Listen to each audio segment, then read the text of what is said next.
শুভ সকাল বন্ধুরা। সকালবেলা ঠাকুরকে দর্শন করে তোমরা সবাই দিনটা শুরু করো। আমারও দিনটা শুরু হলো, তোমাদের দিনটা শুরু হোক। আর কে কোথা থেকে দেখছো ভিডিওটা প্লিজ কমেন্ট করো। আর যারা যারা সকালবেলায় পুজো করো তারাও প্লিজ কমেন্ট করো। চলো আমার ইন্ট্রোটা দিয়ে দিয়ে হাই ফ্রেন্ড, আমি অঞ্জন। আমার ব্লগে যারা যারা নতুন প্লিজ আমার চ্যানেলটা সাবস্ক্রাইব করে দে। আর যারা যারা সাবস্ক্রাইব করতে অসংখ্য ধন্যবাদ। বড়দের প্রণাম, ছোটোদের ভালোবাসে জানিয়ে আমি আমার ভিডিওটা শুরু করলাম। ভিডিওটা স্কিপ করবো না। ঠাকুরের পুজো ফল হয়ে গেছে। বরকে বলেছিলাম যে মাছ নিয়ে আসো গা, কিন্তু মাছ পেয়ে গেছে। আর মাছটা কী মাছ? ইলিশ মাছ। আর দেওয়ার ঢাল সামনে আমি ঢালও আমি ক্যামেরা করি। আর এই দেখো ইলিশ মাছগুলো 500 টাকা কেজি, কিন্তু ইলিশ মাছটা ভালোই খেতে ছিল। আর সেই জন্য তাড়াহুড়ো করে রান্না করতেও চলে আসলাম। খেয়ে দিয়ে আমাদের দাদাভাই একটু সেলুনে যাবে, সেই জন্য আগে হলাম চুলটা কেটে নিই। এই মানে চুল কেটে নেবো, সেখানে মাছটা কেটে নিই। সেই জন্য মাছটা কেটে রান্না করতে চলে এসেছি। আর মাছটা দেখি কেমন শেষ করে কাছে। ইলিশ মাছ যত মোটা হয়ে মিক্সার হয়ে গেছে। ইলিশ মাছগুলো ভালো করে নোংরা হয়ে মাখে নিয়েছি। আমি কিন্তু ইলিশ মাছ হিসেবে ভাজিনি বন্ধুরা। ইলিশ মাছ চাষ তেলে ফেলে দিয়ে হালকা এটুটো এটুটো হলে ইলিশ মাছগুলো নামিয়ে রেখে দিই। এই দেখো, তারপর আজকে বেশি ভাজা হয়ে গেছে, কিন্তু একটু নরম করে রেখে দিই। আমার ইলিশ মাছ কাটা কাটাই বেশি টেস্টি লাগে। ইলিশ মাছগুলো ভালো করে ভেজে নিলাম, তারপরে আলুগুলো দিলাম, আলুগুলো ভালো করে কষে নিলাম। আর আলুগুলোর সাইজ তোমাদেরকে দেখিয়ে দিচ্ছি কেমনভাবে কাটবে। খুব মোটাও করবে না, খুব চিকনও করবে না। খুব চিকন হলে ভালো লাগে না, খুব মোটা হলেও সিদ্ধ হতে দেরি হয় অন্তর আলুগুলো। আর সেই জন্যে এরকমভাবে কেটে আলুগুলোকে ভালো করে ভেজে নেব। মশলাটা দিয়ে মাছের চোখে নামিয়ে দেবো। তার দুপুরবেলা খাওয়া দাওয়া সেরে চলে যাচ্ছি বাজারে। রেডি হয়ে বেরিয়ে গেছে, তোমাদের দেখতেই পাচ্ছ। আর এই দেখো আমি ছেলে বসে আছি, একদম কিন্তু আমরা প্রতি ছেলে করতে পারবা একটা অন্নপ্রাশনে নিমন্ত্রণ আছে, সেই জন্য সেই জিনিস কেনাকাটা আগেই মা চলে গেছে, কিন্তু যাওয়ার আগে ওদের কেনাকাটা হয়ে গেছে। ওদের সঙ্গে এই দেখো পাশের জলটা এখন তো বুঝতে পারছো পাশের নাই হয়তো বাচ্চাদের রাস্তায় থাকবে। আর আমার কিন্তু এই পাশের গর্ত কিন্তু একদম হলো আমার বন্ধুরা। রাস্তাঘাটে কিন্তু এখন প্রচুর। তারপরে তো দেখছো এই রাস্তায় কত বের। আর এই কচুরি পানা না কী পানা বলে, ওইগুলো সব মাঠে না জল দিয়ে ঘিরে নিয়েছে।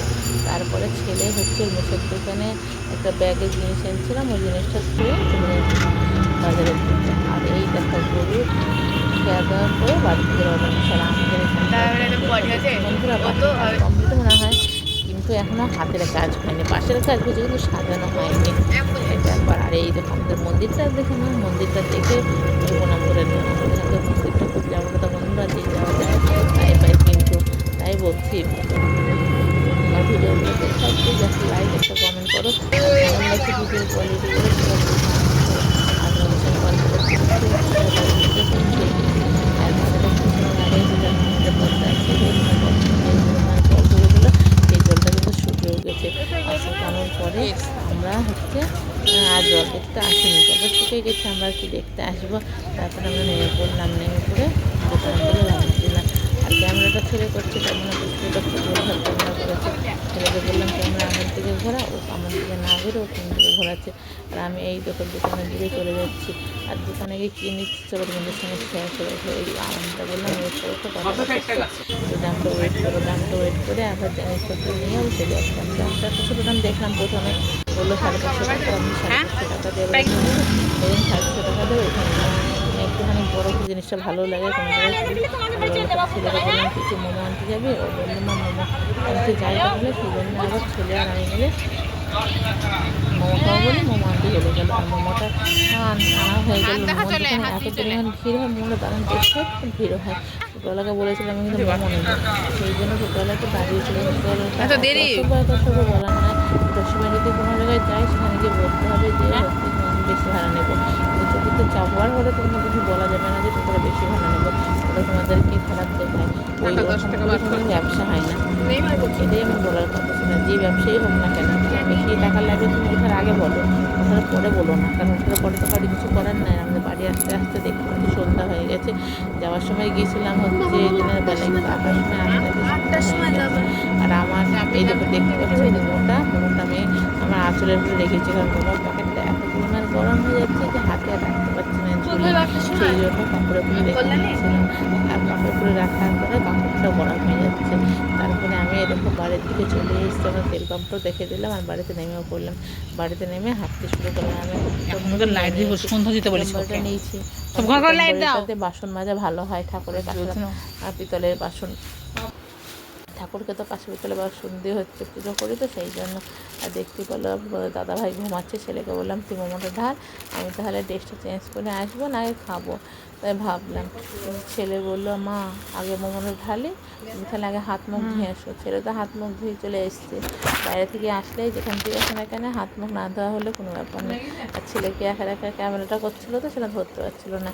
তারপরে বললাম তুই তাহলে মোমোটা ঢাল, আমি তাহলে তোর ক্যামেরাটা করে দিই। আর এই দেখো একদিকে জুতো, একদিকে ডাম, একদিকে কী নিয়ে বসে পড়েছে, আর ঢালতে পারছে না। থালা এনেছে দেখে তো, এত থালা আছে ঘরে, এত বাটি আছে, কিন্তু এই ভাঙা থালাটা আর ভাঙা বাটিটাই দেখতে পেয়েছি, আরও কিছু দেখতে পাইনি। আর আমাদের এখানে 3 রকমের সস দেয়, একটা টমেটো সস, একটা হচ্ছে চিলি সস, আর একটা কাসুন্দি। আমার তো কাসুন্দি ফেভারিট নেই, যার ফেভারিট আমার কাসুন্দিটা তো প্রিয়ই নয়, কাসুন্দি আমার ভালোই লাগে না কাসুন্দিটা খেতে, আমার টমেটো সসটাই বেশি ভালো লাগে। আর তার সঙ্গে মেয়োনেজটা তো সুন্দর লাগে, মেয়োনেজটা তো আমাদের এখানে দেয় না, করিমপুরের দিকে দেয়, কিন্তু আমাদের এই বাজারে দেয় না। তারপরে ছেলে ঢেলে ফেললো, আমি বললাম তুই তাহলে খেতে শুরু কর, আমি তাহলে আসছি। আর ছেলে দেখবা এগুলো ঢালার পরে খেতে শুরু করে দেবে।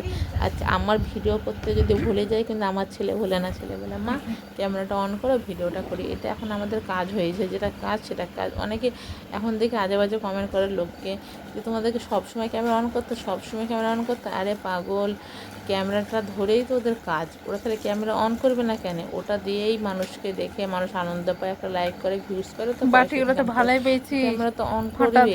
মানুষের আপদ বিপদে মানুষ সবসময় ক্যামেরা অন করে না, যেখানে ক্যামেরা অন করার দরকার সেখানে করে। কচিত কচিত মানুষ 100টার মধ্যে 10টা আলাদা হয়, ওরকম পৃথিবীতে যেমন ওরকম আলাদা হবে, যেমন বাস্তব জীবনে ওরকম আলাদা হবে। তা কাউরির পেছনে কেউ কাঠি করো না, কাউকে যদি 1 হাত উপরে না তুলতে পারো, কাউকে 10 হাত নিচে নামিও না, আমাকে বলার চেষ্টা করছিলাম। তারপরে মা ছেলে মিলে মোমোটা খেতে বসে পড়েছিলাম। আর আমি হাত পা ধুয়ে এসে কিন্তু শাড়ি আর চেঞ্জ করিনি, আর সুতির শাড়ি পরে এত আরাম, এত আরাম যে বলার নাই বন্ধুরা।